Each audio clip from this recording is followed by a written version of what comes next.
ஆபிரகாம்ட்ட சொன்னார்ல, நான் உன் பெயரை பெருமைப்படுத்துவேன், உன்னை கனப்படுத்துவேன். ஏன்? இவைகள் தான் கிரீடம். அந்த கிரீடம் என்றால் என்ன தெரியுமா? சமாதானம், சந்தோஷம், ஆரோக்கியம், ஐஸ்வர்யம், அற்புதங்கள், ஆவணங்கள், வெள்ளி, பொன்னு, ஆத்துமாக்கள்.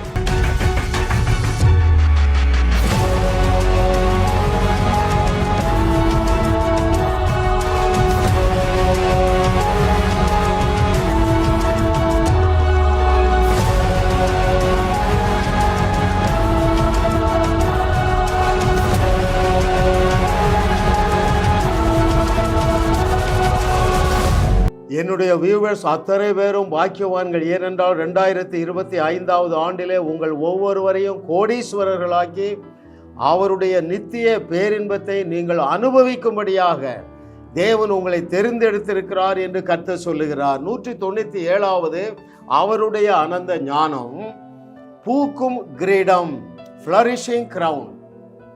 வேதத்தை விட்டு நான் ஒரு நாள் வெளியே போறதில்லை. பாருங்க, உங்க தலை மேல கிரீடம் மலரும் என்று கர்த்தர் சொல்லுகிறார். Have you ever come across such word? Yes, it is in the scripture. Open with me your scripture if you have Psalm 132:18. சங்கீதங்களின் புஸ்தகம் 132வது சங்கீதம் 18வது வசனத்திலே தேவனுடைய ஆவியானவர் என்ன எழுதி வைத்திருக்கிறார் பாருங்கள். அவன் சத்துருக்களுக்கு வெட்கத்தை உடுத்துவேன், அவன் மீதோ அவன் கிரீடம் பூக்கும் என்கிறார். ஃப்ளரிஷ். ஆங்கிலத்தில் என்ன சொல்லுகிறது தெரியுமா? His crown shall flourish. What does it mean? அவன் கிரீடம். அப்படி என்றால் என்ன பொருள்? உன் கிரீடம். Right? What does it mean? நீ என்னைக்கு மறுபடி பிறந்தையோ அன்றைக்கு உனக்கு நீ ஒரு கிரீடத்தை ரெடி பண்ணி வச்சிட்டாரு. நீ சத்தியத்தை சரியாக அறிந்து கொள்ளும் பொழுது அது மலர்ந்து வெளிப்படும். Hallelujah. Oh thank you lord. நான் திரும்ப வாசிக்கிறேன் பாருங்க. அவன் மீதிலோ அவன் கிரீடம் வெளிப்படும், அவன் கிரீடம் பூக்கும். His crown shall flourish. Hallelujah. What a loving daddy we have. ஐயா, கிரீடம் என்றால் என்ன தெரியுமா? கிரீடம் என்றால் ராஜரீக மேன்மைகள்.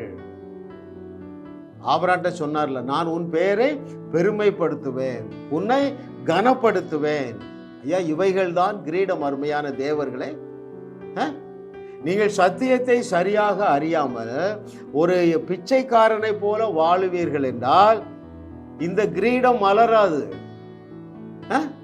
இந்த கிரீடம் பூக்காது. இதுல முக்கியமாக நீங்க கவனிக்க வேண்டியது, ஒவ்வொருவருக்கும் ஒரு கிரீடத்தை வச்சிருக்கிறார். அதனாலதான் அவர் இந்த வசனம் சொல்லுகிறது, his crown, it is not his crown, your crown shall flourish upon your head. உனக்கு தேவன் வைத்திருக்கிற கிரீடத்தை அணிந்து கொள்ளுகிற ஆண்டு இந்த ஆண்டு என்று கர்த்தர் சொல்லுகிறார். ஹல்லேலூயா. thank you Lord for your goodness. பாருங்கள், இந்த வசனம் இன்னொரு காரியத்தையும் அழகாக சொல்லுகிறது. அவன் சத்துருக்களுக்கு வெட்கத்தை உடுத்துவேன். உனக்கு யாரு சத்துரு? உன்னுடைய தரித்திரம் ஒரு சத்துரு. தொலைந்து வாழை சுருட்டிட்டு ஓடிடும். ரைட்? உன்னுடைய வியாதி ஒரு சத்துரு, உன்னுடைய குடும்ப குழப்பம் ஒரு சத்துரு, உன்னை கொடுமைப்படுத்துகிற மருமகள் அல்லது மாமியார் ஒரு சத்துரு. அவர்களை வெட்கப்படுத்துவேன் என்று ஆண்டவர் சொல்லுகிறார். ஏன்? நீ சத்தியத்தை சரியாக அறிகிறதுனால. தலையெழுத்தே நீ உன் கிரீடத்தோட வாழ வேண்டியதாப்பா. ஹல்லேலூயா. ஐயா, கர்த்தர் நல்லவர், நல்லவர், நல்லவர், நல்லவர். ஹல்லேலூயா. கர்த்தரை தெய்வமாக கொண்ட நாம் பாக்கியவான்கள். ஏனென்றால் அந்த கிரீடம் என்றால் என்ன தெரியுமா? சமாதானம், சந்தோஷம், ஆரோக்கியம், ஐஸ்வர்யம், அற்புதங்கள், ஆவணங்கள், வெள்ளி, பொன்னு, ஆத்துமாக்கள். ஓ தேங்க்யூ. அப்பதாங்க ராஜரீக மேன்மை. கிரீடம் என்பது ராஜரீக மேன்மைகள். ஹல்லேலூயா. கர்த்தரை தெய்வமாக கொண்ட நாம் பாக்கியமானவர்கள். அப்படி உங்களை ராஜரீக அந்த கிரீடத்தை சூட்டி உங்களை பார்த்து அகமகிழ ஆசையா இருக்காருங்க. ஒரு உதாரணம் சொல்றேனே. என்னுடைய மகள் அமெரிக்க ஐக்கிய தேசத்துக்குள்ள வாழ்கிறாங்க. ரைட்? கர்த்தருடைய திட்டம் பெரிய திட்டங்கள் தான். நான் நம்புகிறேன். என் மகளை அங்கே தேவன் உயர்த்தி அந்த கிரீடத்தை எப்படி சூட்டுவார் தெரியுமா? அங்கே பிரதம மந்திரியாக அல்லது பிரசிடென்ட் ஆஃப் யுஎஸ்ஏயாக அவளை தேவன் உயர்த்தி அந்த இது கொடுப்பான் பாருங்க, ஓத் இல்லையா, அந்த பதவி ஏற்பு பிரமாணம். அதுதாங்க பூக்கள் மலருவது, அதாவது கிரீடம் மலருவது, பூக்கள் மலருவதில்லை. அந்த வசனம் என்ன சொல்லுகிறது? அவன் மேல், டயனா கிறிஸ்டோபர் மேல் என்ன செய்வேன்? டயனா கிறிஸ்டோபர் மீதிலோ அவளுடைய கிரீடம் பூக்கும் என்கிறார். It shall flourish. Every child of God is called to wear that crown. தேவன் உனக்கு கிரீடம் வச்சிருக்கார். அந்த வசனத்தை திரும்ப திரும்ப தியானி, ஆங்கிலத்தில் தியானி, தமிழ்ல தியானி. அவன் கிரீடம் அவனுக்கு, அவள் கிரீடம் அவளுக்கு. ஹல்லேலூயா! எத்தனை வெளிச்சமான வசனங்களை தேவனுடைய ஆவியானவர் நமக்கு தந்து கொண்டே இருக்கிறார் பாருங்க. ஆமா, ராஜா ராணிகளின் சபை என்று வைத்தோம், கிங்ஸ் அண்ட் குயின்ஸ் அசம்பிளி என்று வைத்தோம். இந்த வசனம்லாம் நமக்கு தெரியாது. அதை ஆவியானவர் கன்ஃபார்ம் பண்ணுகிறார். அது கர்த்தராலே ஆயிற்று. நம்முடைய கண்களுக்கு ஆச்சரியமா இருக்குது. ஹல்லேலூயா! Thank you Lord for your goodness. வேதத்துல பாருங்க, தேவன் அப்படிப்பட்ட மேன்மைகளை யாருக்கு கொடுத்திருக்கிறார்? ஒரு அநாத பெண்ணுக்கு கொடுத்தார், ஒரு ஆடு மேய்க்கிறவனுக்கு கொடுத்தார்.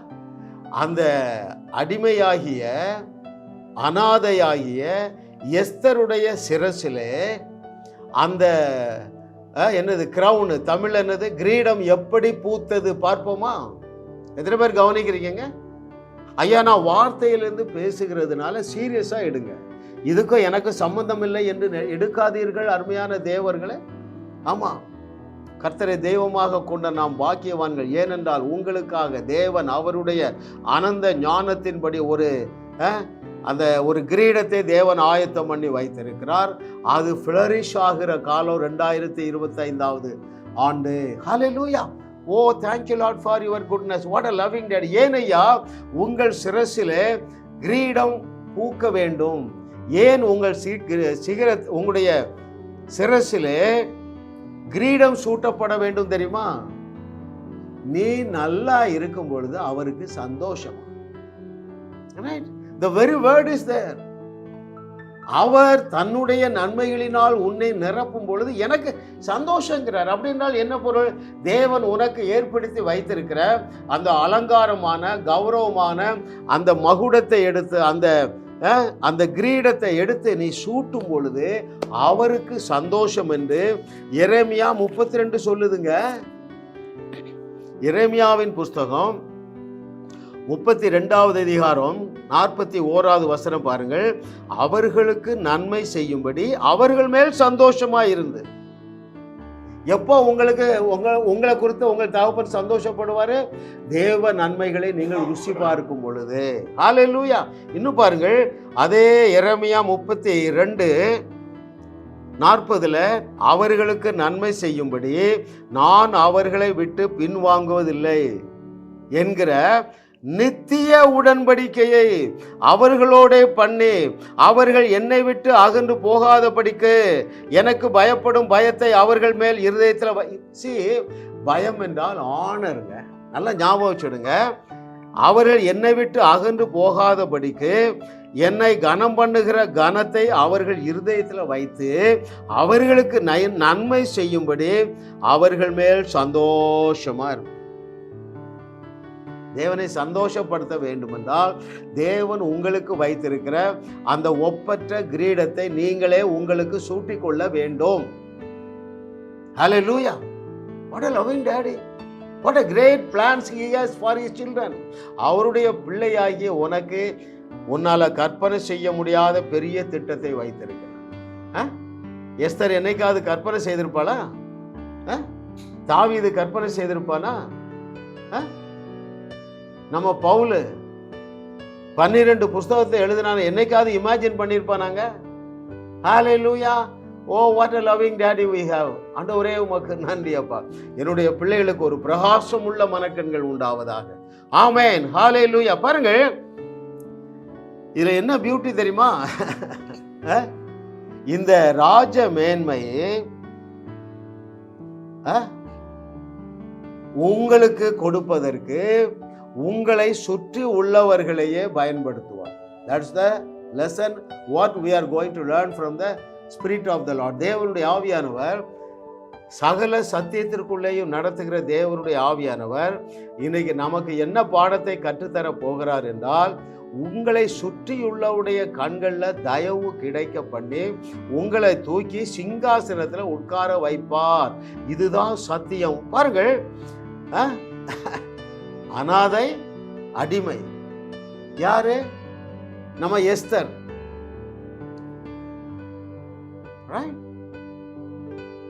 ஆனா தேவன் அவருக்கு ஒரு மிகப்பெரிய திட்டத்தை வைத்திருந்தார்.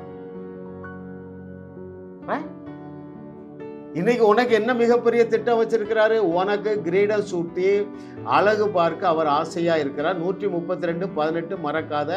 உனக்குன்னு இருக்கு. அவர் கிரீடத்தை, அவருடைய கிரீடத்தில் உன் கிரீடத்தை உனக்கு சூட்டுவாராம். இதற்காக தேவன் யாரையெல்லாம் பயன்படுத்தினார் என்று சொல்லி பார்ப்போமா? பாருங்க, நான் வாசிக்கிறேன். The book of Esther chapter 2 verse 7. Esther புஸ்தகம் 2வது அதிகாரம் 7வது வசனத்திலே, அவன் தன் சிறிய தகப்பன் குமாரத்தியாகிய எஸ்தர் என்னும் அத்சாளை வளர்த்தான். அவளுக்கு தாய் தகப்பன் இல்லை. அந்த பெண் ரூபவதியும் சௌந்தரியம் உள்ளவளாய் இருந்தாள். அவள் தகப்பனும் அவள் தாயும் மரணமடைந்த போது மொர்தேகாய் அவனை தன் குமாரத்தியாக எடுத்து கொண்டான். பாருங்க, தேவன் தம்முடைய திட்டத்தை எப்படி நிறைவேற்றுகிறார் பாருங்க. அவளை அனாதையாக விட்டு விடவில்லை, ஒரு பெஸ்ட் கேர்டேக்கர்ட்ட ஒப்பு கொடுக்கிறார் பாருங்க. ஐயா, தேவன் உங்களுக்கு வைத்திருக்கிற அந்த மகுடத்தை, அந்த கிரீடத்தை உங்களை சிரசிலே பூக்க பண்ணுவதற்கு உங்கள் அயலகத்தாரை எப்படி பயன்படுத்துவார் என்கிறதை நம்ம கற்றுக்கொள்ள போகிறோம். ரைட்? சிலருடைய வாழ்க்கையில சரித்திரத்திலிருந்து, வேதாகம சரித்திரத்திலிருந்து நம்ம கற்றுக்கொள்ள போறோம். பிறகு முதலாவது மொர்தேகாயுடைய கண்கள்ல தயவு கிடைக்க பண்ணுகிறாருங்க. Is it not God's doing?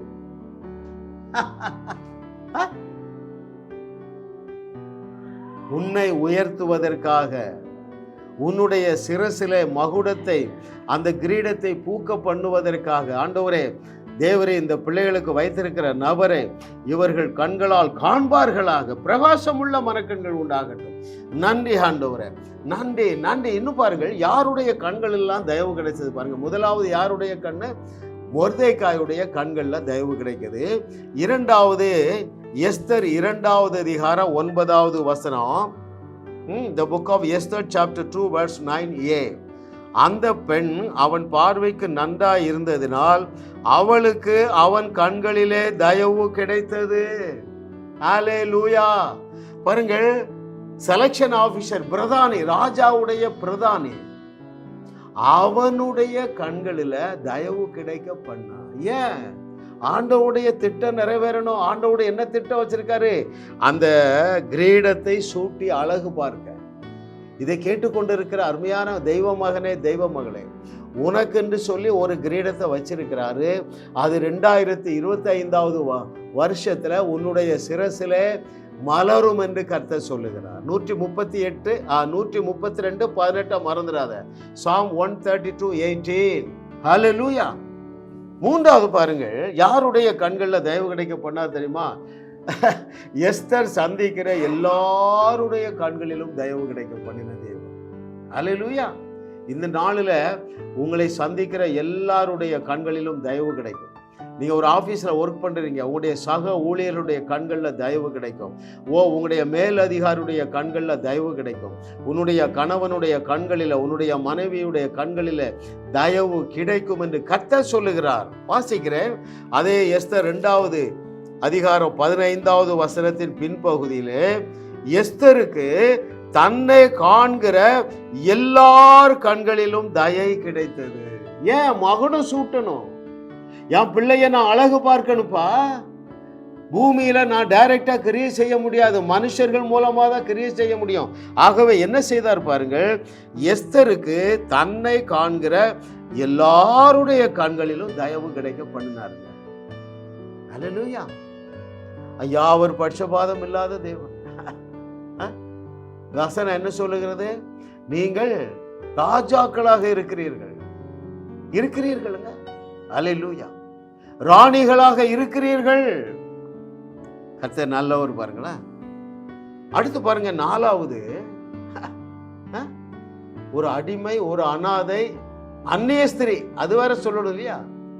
அவள் யூத குலத்து பெண், அந்த தேசத்து பெண் அல்ல. அவளுக்கு ராஜாவுடைய கண்கள்ல தயவு கிடைக்க பண்ணாருங்க. எத்தனை பேர் நீங்க இதை கவனிக்கிறீங்க? அருமையான தேவர்களே, don't commit yourself for an ordinary life. You are called to live a life like a king and like a queen. ஒரு ராஜாவாக, ராணியாக வாழும்படியாகவே தேவன் இந்த நாட்களிலே இந்த செய்திகளை கேட்கக்கூடிய வாய்ப்பையும் வாஞ்சையும் தேவன் உங்களுக்கு தந்தருளி இருக்கிறார். சாதாரண வாழ்க்கைக்கு கமிட் பண்ணாதீங்க. ஏதோ போதும் பிரதர், நான் எப்படியாவது வாழ்ந்துட்டு போறேன் பிரதர். ஹல்லேலூயா. பரலோகம் உன்னை நம்பி இருக்குப்பா. The heaven has the dependent upon you. The heaven depends upon you. நான் எக்ஸாஜரேட் பண்ணி பேசலைங்க. நீங்க நினைக்கிறீங்க ரொம்ப ஐயா வசனத்துல தான் பேசுறேன். எப்படி முதல் நூற்றாண்டிலே அந்த சீஷர்களையும் பவுலையும் நம்பி இருந்தது போல இந்த 21வது நூற்றாண்டின் வையகத்தை வாழ வைக்க உன்னை நம்பி இருக்கிறது என்பதை நீ எப்போ அறிந்து கொள்ள போகிறாய்? மறுப்பு தெரிவிக்கவே முடியாதுங்க. மறுப்பு தெரிவிக்கவே முடியாது. ஆகையினால்தான் தேவன் உன்னோடு ஆக்ரோஷத்தோடும் ஆர்வத்தோடும் பேசி கொண்டிருக்கிறார். தன்னுடைய இருதயத்தை திறந்து தருகிறார். அந்த தேவனுடைய இருதயத்தில் நீ ஒரு ராஜாவாக, ராணியாக வீற்றிருக்கிறாய். உன்னுடைய சிரசிலே அந்த கிரீடத்தை சூட்டி மகிழ இந்த செய்தியை கேட்கக்கூடிய வாய்ப்பை உனக்கு தந்திருக்கிறார். அதை வாசிக்கிறேன். அதை எஸ்தர் 2வது அதிகாரம் 17வது வசனத்திலே பாருங்கள். அவளுக்கு சகல கன்னிகைகளை பார்க்கிலும் எஸ்தருக்கு அவன் சமூகத்தில் அதிக தயையும் பட்சமும் கிடைத்தது. ஆகையால் அவன் ராஜ கிரீடத்தை அவள் சிரசின் மேல் வைத்து அவளை வஸ்தியின் ஸ்தானத்திலே பட்டத்து ஸ்திரீயாக்கினார். எப்படி சூட்டப்படுகிறது பார்க்கிறீங்களா? ராஜாவுடைய கண்கள்ல தயவு கிடைத்தது, பட்சம் கிடைச்சத. யாரு பண்ணினதுங்க? எஸ்தருடைய தேவன். நாம் ஆராதிக்கிற தேவன் யார்? எஸ்தரையும் அல்லது அனாதையையும் ஆட்டிடையனையும் அலங்கரித்து கிரீடம் சூட்டி அழகு பார்த்த தேவன் உன்னோடு பேசுகிறார். அதே போல ஒரு பெரிய கிரீடத்தை உன்னுடைய தலையிலே சூட்டி அந்த கிரீடத்தை மலர பண்ணும்படியாக தேவன் உன்னோடு பேசி கொண்டிருக்கிறார். ஹல்லேலூயா. Thank you. பாருங்கள், ஆகையால் அவன் எதனால? தயையையும் பட்சத்தையும் தேவன் கிடைக்க பண்ணினதுனால அந்த ராஜா என்ன செய்தானா? ராஜ கிரீடத்தை எஸ்தர் சிரசின் மேல் வைத்து அவளை வஸ்தியின் ஸ்தானத்திலே பட்டத்து ஸ்திரியாக்கினாள். ஹல்லேலூயா. She was not at all worthy. அவளுக்கு தகுதியே கிடையாதுங்க.